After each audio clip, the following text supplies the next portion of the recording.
Hi there, Joe Sellors here at the Director's Cut podcast, brought to you from Humber Cultural Hub.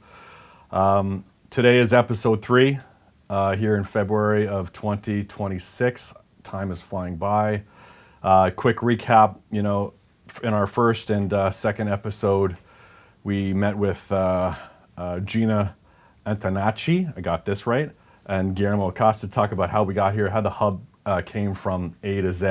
Well, we're not quite at Z yet, but we'll be there soon. And then our second episode, meeting with Deputy Mayor Amber Morley and Pat Tobin, talking about the importance of cultural space like the hub in the greater, GTA and Toronto, sort of zoomed out at 30,000 feet, if you will, and the importance of cultural space when cultural space is it's hard to come by these days. And today's episode is building, as you can see in the title block here, building community through culture.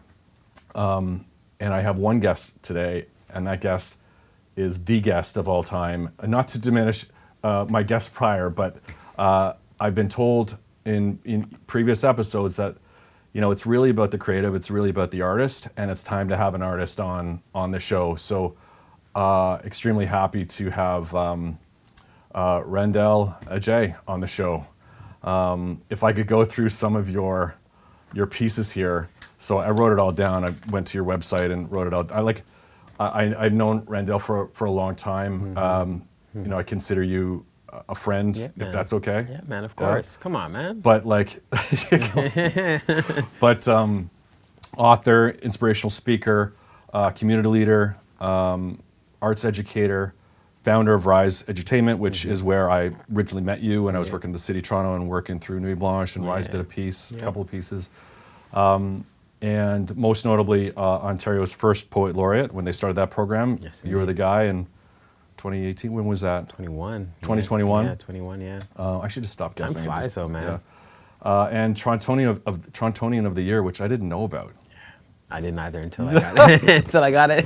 And like I said, you've a friend, and you've always given me a lot of care and love, and you're at a big event, you're the host, you're the MC, and you always sort of give me the wink, and we have a nice chat every time we see each other, and that for me it doesn't go unnoticed. I appreciate it. I appreciate you, and thank you. Thank you for spending the time to come today. And I got to admit, when we talked about you coming on the podcast, I didn't realize it was February and it was Black History Month. Yes, indeed. So that's amazing to align with Black History Month. But I also recognize, I'm sure you're a busy guy. You're popular and doing a lot of stuff out there. So appreciate you taking the time and coming to meet. It was worth it, man. So as we talk about the importance of, as we dig into the conversation about like cultural space and places to be artists, create art, places for youth to get off the streets, get out of trouble, be able to express themselves.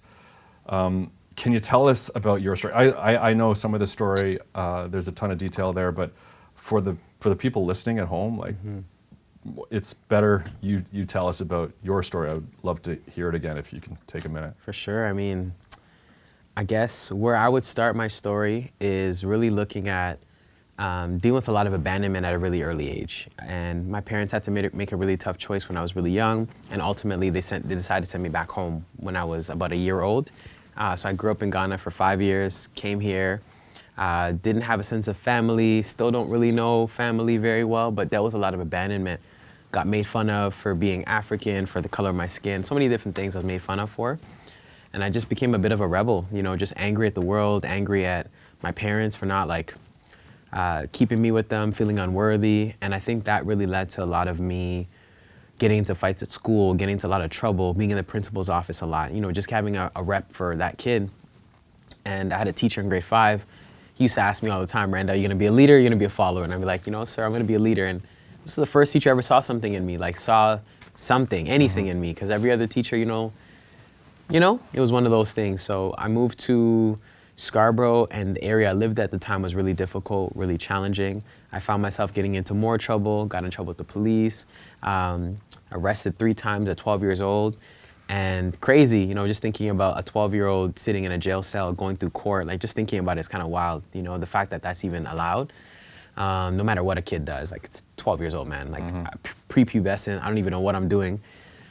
But then I had another teacher. I moved from this neighborhood, had another teacher who said, tell me your story. You know, this was a teacher where had knew nothing about me.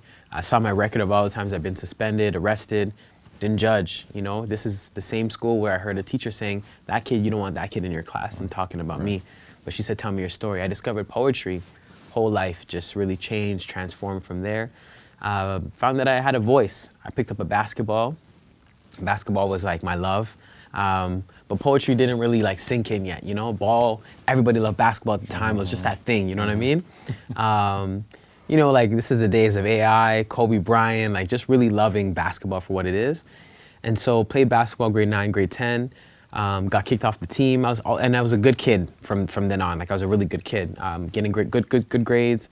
Grade 11, I got kicked off the team, and I'm like angry, you know? Guys are taller than me, so I didn't get the opportunity. Oh, I see.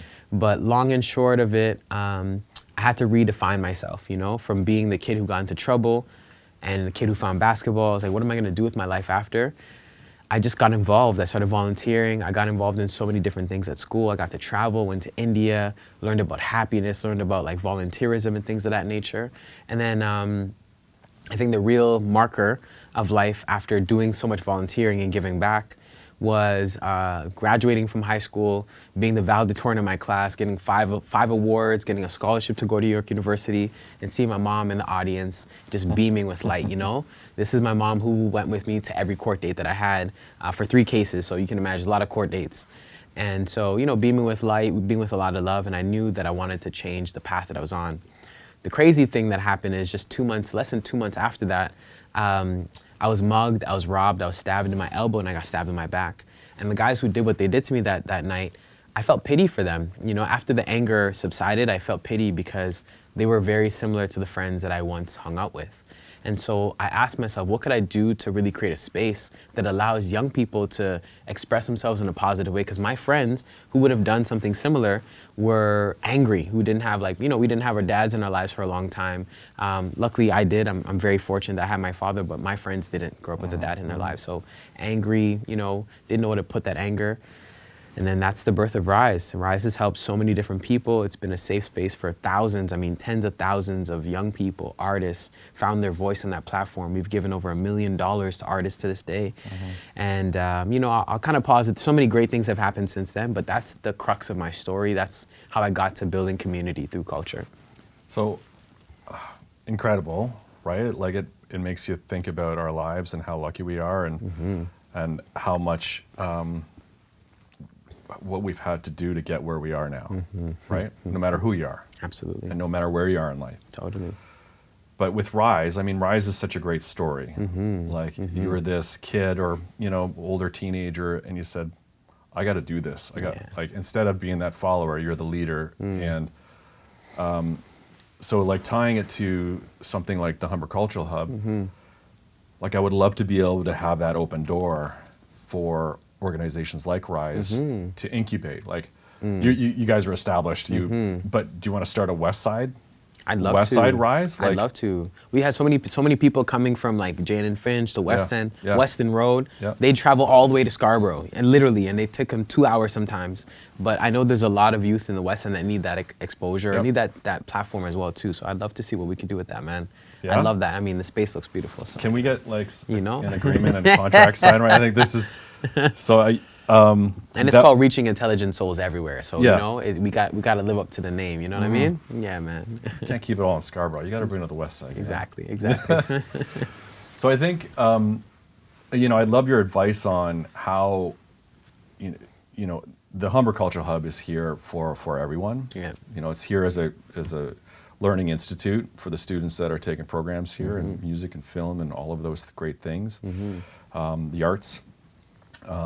But it's also here for industry to come in, right, and exercise their muscles, and also collaborate with students. It's also here for the community to come in and see the great talents of the students, and also touring shows coming through. Like Yeah. we plan to be that site on the west side, and we don't have a ton of competition, to be perfectly honest. And I always say this, like, good on Humber for having the foresight and to say, we got this, you know, bit of an arts desert. Like we can set some up and create a real hub. So. Totally. But how do we do it? The question always lies, and taking advice from Deputy Mayor Morley last time we sat here, and even Pat, like, how do we do it meaningfully, and how do we make sure we're relevant? Yeah. Because that's the hard part, being a big bureaucracy, but also being on the ground. For sure. And working with folks like yourself to be able to say, don't do that. Absolutely. Do this. This is a decision made on what you think you know as an institution. This is the decision that you should be making based on the street sure. and what people need and want. For sure.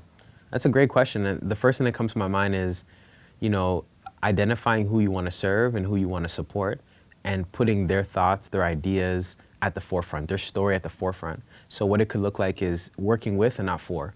And so you're working with them to kind of develop what those spaces look like. You're not working for them, like you mentioned, saying we're an institution, we know what's good for them. So whether it's focus groups where there's incentive-based focus groups that support them or give them an opportunity to carve and co-create what this space looks like, I think that's the first bit. But it's also being able to establish yourselves with different other cultural leaders in this neighborhood who have a reputation. Because if you come in as Humber, great, whatever relationships folks have, they'll either attach or detach from those relationships depending on the pre-existing relationships they have. But I think if you have cultural leaders, you have individuals who are really like rooted in this neighborhood, rooted in this community, and kind of put their tentacles out to kind of grasp and bring other young people or other artists or other creatives into the space, that's the first place I would go to. And I think what's so key and so key. It's exactly what Amber Morley said in the last show. Just like, you got to have the leaders in the community to bring the people. Sorry to interrupt. And you know, like Amber is a product of an organization like Remix Project. You know, she's a product of, and so like at Remix, I learned some of that as well. But I think the beautiful thing is it works. It works for Remix, it works for R.I.S.E, works for Unity. So many different organizations in the city doing great work, and it works. You know, that's really what it comes down to. The other thing I'd say is design thinking, man. You know, design thinking is one of the best problem-solving tools. It's a human-centered approach to problem-solving. It's a way where you're, like I said, co-creating, co-designing, but you're bringing those individuals to the forefront in development at the very beginning, on the onset of it. So the problem may be that there's an arts desert here in 𝗥𝗱𝗶𝗹𝗹, let's just say, right? If there's an arts desert here, okay, so who's impacted by the arts desert? So you want to identify what the issue is. By identifying the issue, then you find the folks who are impacted by that issue, and then really learning to fall in love with the problem. I think what happens so often with leaders is we want to find a solution so quickly, but what you want to do is sit with the problem. Like, you want to fall in love with the problem. That's like an entrepreneurial approach, in my opinion, or from what I've been taught in my entrepreneurial programs. But it's just really falling in love with the problem, you know? Because why is there an arts desert? What kind of funding mechanisms exist here? What came here beforehand? And just really exploring the history, the present, but sitting with the problem before you jump to a solution, and then and as you're doing that, bringing those cultural leaders to really help you understand, mitigate the issues.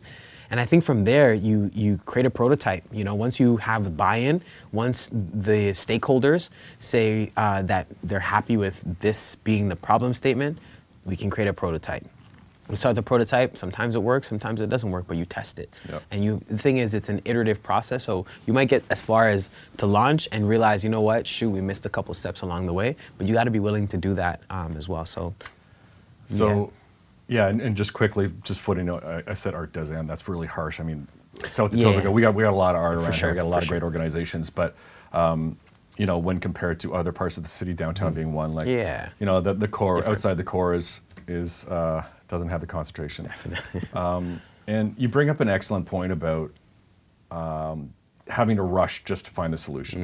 And that's that's part of our day and age, right? Big time. I am guilty of it all of the time, as many of us are. For sure. And that's what I love about you too, is that you've always been like that. You're very much in control. The other day when we were having a Zoom call, we were talking and your daughter's running around. You were having a day because your daughter was homesick. And, and she's, mind you, what, 3 years old? 3, yeah. And you didn't want to talk about business.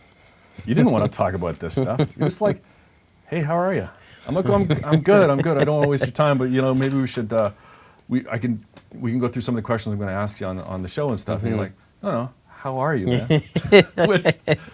which it's a bit of a slap in the face to wake up to say, hey, we're human beings. Let's connect. It's not all about productivity and getting this done. But also respecting that, when you're connected and you're grounded, productivity comes naturally. So. Absolutely. I mean, we can sit here because we got to know each other a little bit better on that call, So I can look you in your eye and be like, yeah, I know this. We are friends, you know what I'm saying? And that's what's like, you're building a foundation to build on top of it. So, yeah, man. I just want to give you a big hug now. Right. Anyways, save it for later. Appreciate it. How do we build an institution that's, looking back at R.I.S E, you were occupying, was it a community space? In Scarborough? The hub can be that space, right? 100%. We have tons of space, hundreds of thousands of square feet. How do we build it in a way that's, you mentioned about having leaders be the face of some of the initiatives that we'd be wanting to launch, but how do we build it in a way that's not tokenized? Like, how do we build it in a way that's really meaningful, and be the institution that, maybe to your point, listens and just says, the slate is wide open. Come on in, as opposed to having something so prescribed to begin with. For sure. I mean, I think along with design thinking, it's also like the marketing of it too, like how you market it, how you brand it. I found one of the most organic, and right now, social media is a great way to market. It's a great way to get things out. One of the most organic ways to get things out is just like word of mouth, man. Because if I trust you, Joe, and you say, hey, Randall, like there's this opportunity, sure, I'm gonna be open to it, Social media, you just don't know these days. There's AI tools, there's AI that's like, and I don't mean to say anything negative about social media, but I don't think there's anything like word of mouth, So how do you create some sort of mechanism for word of mouth?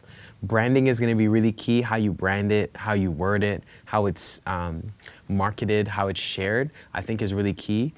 But that's something that I would say could be co-developed too with those who you're looking to develop it with.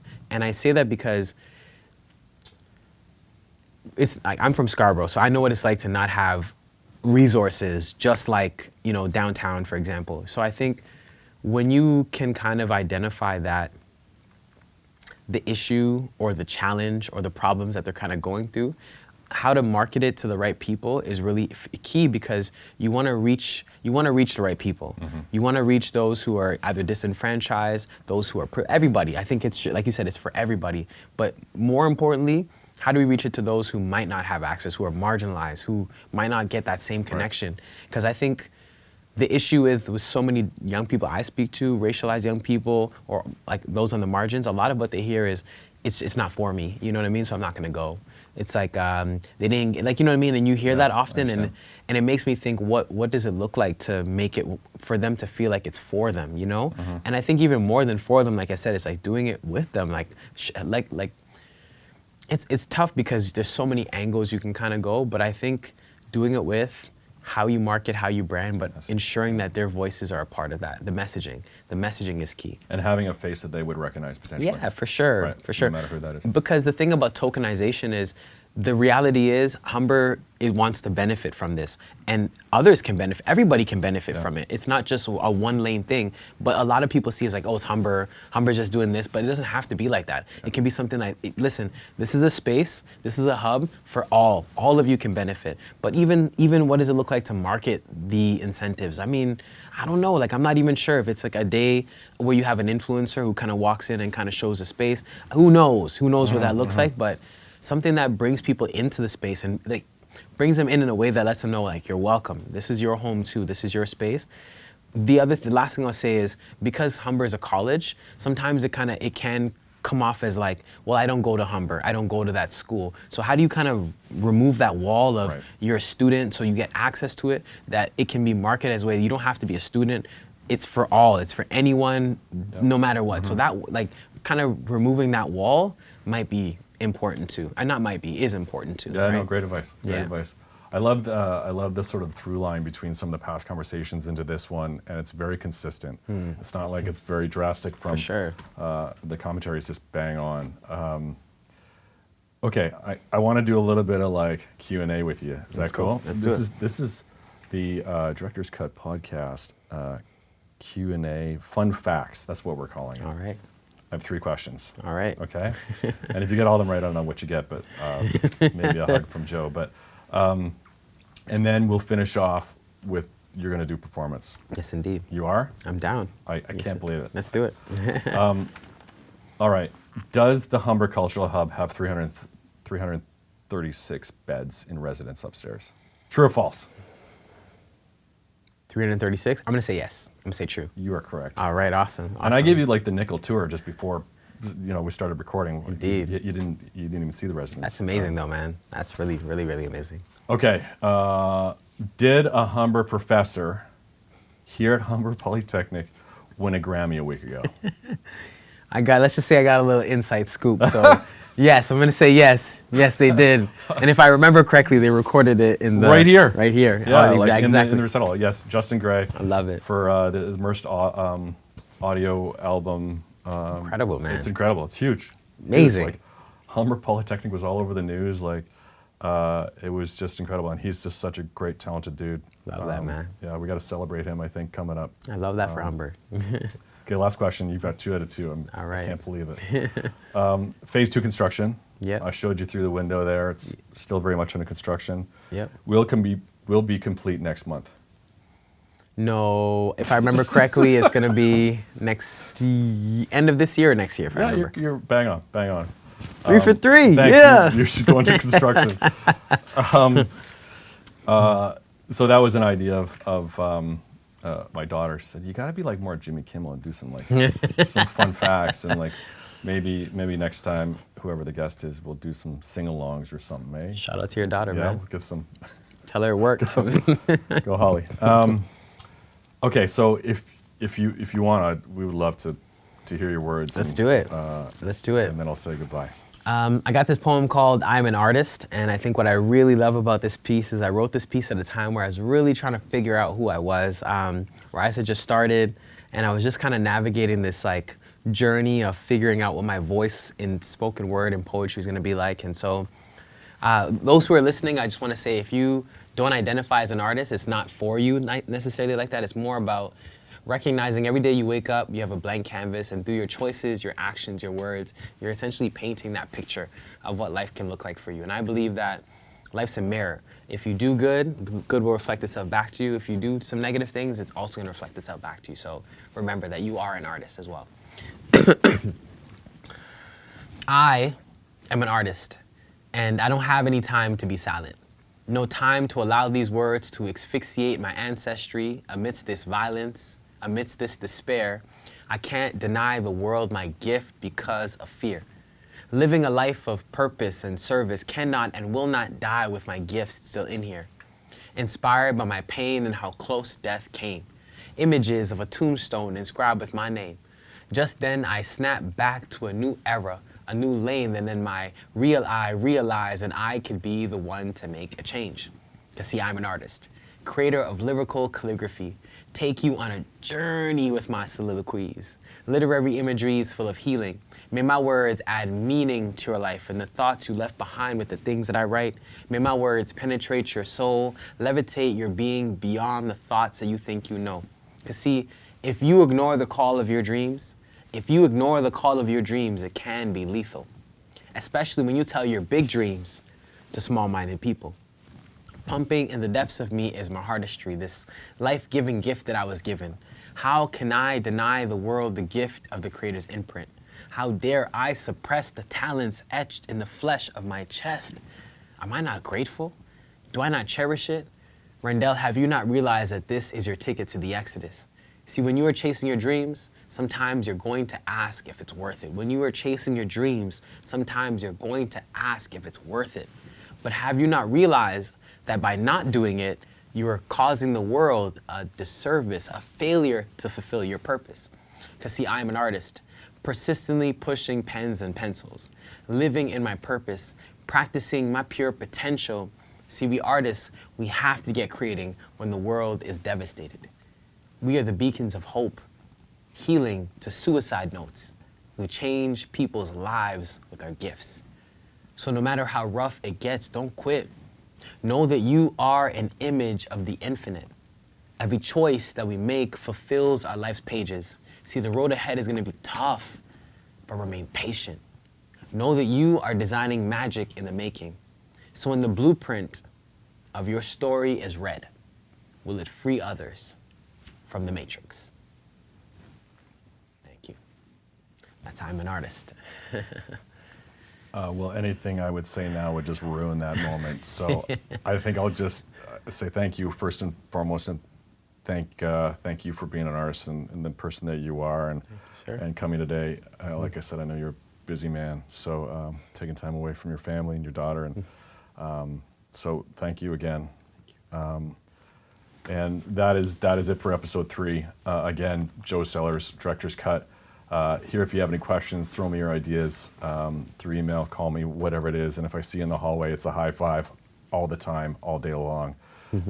So hope to see you around, and see you on the next time. Thanks.